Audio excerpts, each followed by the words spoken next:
Now, she draws on while reaching into her travel bag and pulling out an all too familiar bounty paper.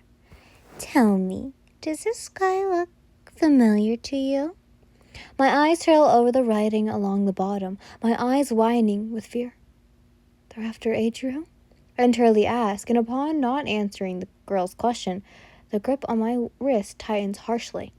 I jolt as the hiss forces its way past my gritted teeth, my eyes squinting shut for a moment with grimace. That's definitely going to leave a bruise. I try to look down. The sudden tilt of my head caused my mask to shift slightly to the side. Come on, she whines slowly. Don't tell me you're mute. The girl wondering almost deflected with the possibility. I don't answer again, and then the grip feels like it's nearly about to break my wrist in half. I let a strained huff against the wood against my mask. You're sure you didn't grab the wrong one? The girl asks, making me assume she turned her attention to the guy holding me, when he replies in a clear annoyance tone. Of course I didn't. She was seriously right there. Then why won't you talk? She continues, causing the guy to shift behind me, raising his shoulders up in a shrug that eased his grip on me just a bit. Beats me. The girl goes silent for a moment and wonders when she speaks again. I feel the cold metal drag lightly to the side, earning off to me as she grabs the bottom of my mask. Maybe it's the pretty mask, she states, lifting the wood from my face. My head tilts up with the action, eyes blinking slightly, to see her watching me with narrow eyes. Hurry up and ask her the damn question again. The raspy voice speaks up, her golden gaze locked onto me, and she took in my features, her brows raising in recollection. Wait, I've seen you before. She paused, leaning uncomfortably close to my face as she continued to analyze me. Who cares if you've seen her before? We have a job to do. The man behind me grumbles, his patience clearly wearing thin, with the blonde's sudden curiosity actings. Fine, she pouts, fixing up the knife against my throat again. Do you know this guy? She asks again, adjusting slightly pressure to remind me of the sharp object pressing into my flesh, ready to draw blood if I didn't oblige. I'm quiet for a few more seconds, further analyzing the duo and causing the girl's brows to narrow with impatience. She glances behind me. Can I cut her just a bit? I'm hungry. The girl complains, her fang-like teeth on display as she ran her tongue over them. Get the information and then we'll see. The man comments, while the dots in my head finally click with identical towards just exactly what this strange girl was. A vampire. I subconsciously mutter, causing my eyes to widen as her sharp and growing gaze snaps to me in alert. So you can talk, she notifies, hitching my mask onto the strap along the corset laced across my waist. As if she lifts the paper back up to meet my eyes, I can feel the blade lift from my skin again. Great, so can you tell us what we want to know and you'll leave here still breathing? She states, a hint of sadness in her tone as she tilts her head to the side. Still breathing? I inquire in return.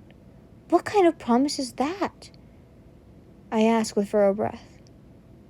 It means you get to live. The raspy voice behind me answers for the blonde. Now stop dodging the question and we can get this over with, he grumbles. Are you two bounty hunters? I wonder further, tilting my head slightly to mirror the girl in front of me. No, I'm an assassin, she corrects without thinking. Toga! The guy scolds suddenly, and her attention flickers to him, annoyance pledging her features as she pointed the knife towards where I assumed his face would be over my shoulder. What? I never get asked. Besides, we're just gonna kill her anyways. She blurts out with clear irritation, and the man gets out an aggressive grumble. This is why I told you that crusty brat not to prior me up with you. You stupid mage, annoying vampire. The two started to bicker and I deadpan in disbelief. I'll kill you. You're screwed if you tried. It's bad matchup, he informs and I nod slightly. Fire mage. Definitely a fire mage, I entirely comment, No wonder they seemed to dislike each other so much. My eyes glanced towards Toga once more. I cleared my throat, capturing her attention and pulling her eyes back towards me. It's obvious you guys don't get along too well. So, who would even pair you up together? I wondered. The League's stupid leader, she answers, immediately earning another annoyed hiss from the man holding me. Oh, shut it. It's not like she's going to live long enough to tell anyone, she argues, trying to point the tip of her knife at the guy. Just as they start to bicker once more, my head perks up with the sound of metal clanking nearby and growing closer by the second. The sound of armored guards made me shift slightly in the man's grasp. Help! I holler out, briefly startling the girl in front of me. One of the hands holding my wrist lets go, quickly reaching up to grasp my mouth and muffle my screams as a voice is near the alleyway. Did you hear that? One person wonders as they sound oddly similar. Why, you, Toga sneers, swiftly lunging towards to stab me. Using my full, free hand now to catch her wrist, I quickly throw my head back into the guy's face as I kick her in the stomach, making her stumble back to the other side of the alley. Flipping the knife so the back was pointing downwards, I wasted no time in throwing my arm back, lodging the sharp weapon onto the guy's stomach and causing him to let out a curse. I managed to free myself from his hands, yanking and trying to run forwards in the alleyway. In the alleyway! Help! I call out once more, causing the confused guards to come roaring the corner. Shit, the guy mutters as I fall to my knees a few feet between the two groups. I'll kill you all, Toga beams, excitedly pulling another knife from her holster before a mage places a hand on her shoulder, yanking her back. We're out of time, he informs slowly, glowing turquoise eyes staring down at me as he raised his stitch-covered arm out from beneath his cloak. A flame ignited from his palm. Watch out! Everyone get down! A voice shouts under the black-haired mage, a bright burst of flames flying from his hand as one of the guards slides under, shielding me from the attack. Just as the attack had been unleashed, it abruptly stopped. My eyes then were squint shut. Blinking open ever a few seconds of silence. Looking up, the familiar mop of gray hair was leaning over me. His skin had hardened much like Kirishima's, but this was a shiny metallic unlike the cracks I had grown used to seeing. He painted above me, looking out amongst the other guards present with a light beam of sweat running down the side of his face as his quirk eased and his skin returned to normal. Is everyone okay? He calls out to the others, my head tilting back to see the shield-like circle slowly ball along the front of the alleyway, showcasing a girl with beautiful curly pink hair holding her thumbs up. Rose covered everyone? We're all good here. Another one of the guards informed, earning a nod from Tetsu before he finally glances down at me, brows furrowing in worry. Are you okay, Yin? He asks, and I nod, peeking behind his shoulder to see no one left standing there. 2 bounty hunters had vanished, leaving nothing behind but a muddy puddle in their places. What are you doing here? Where's Kirishima? He continues to ask, as if he gets off of me and gently helps me up to my feet, his dark eyes flickering towards the puddles as well. I, kind of stepped out on my own.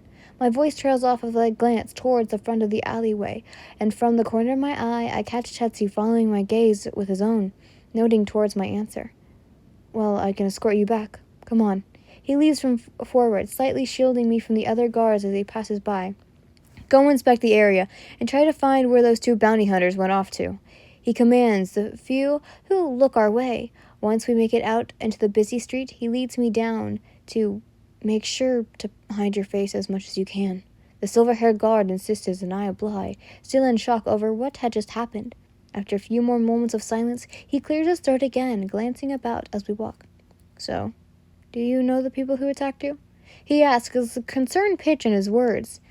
It was almost as if he was trying to ease me into the question, knowing I had been in shock the moment we stepped out of what the alleyway had looked. I blinked, and take a second to process the question before averting my eyes to the dirt pathing in the thought. They said they went by the League of Villains, whatever that is. My voice trails off. When I look up again, his brows raise in surprise before furrowing as his gaze avoids mine. A slight tense of his shoulders as we continue. Do you have any idea what they could have wanted? He wonders, back to investigating. My mind contemplates about telling him what they were most likely after for the bounty Kirishima and I had, but I decided against it and let the air fall silent once more. We come up to the front of the hotel and he follows me in.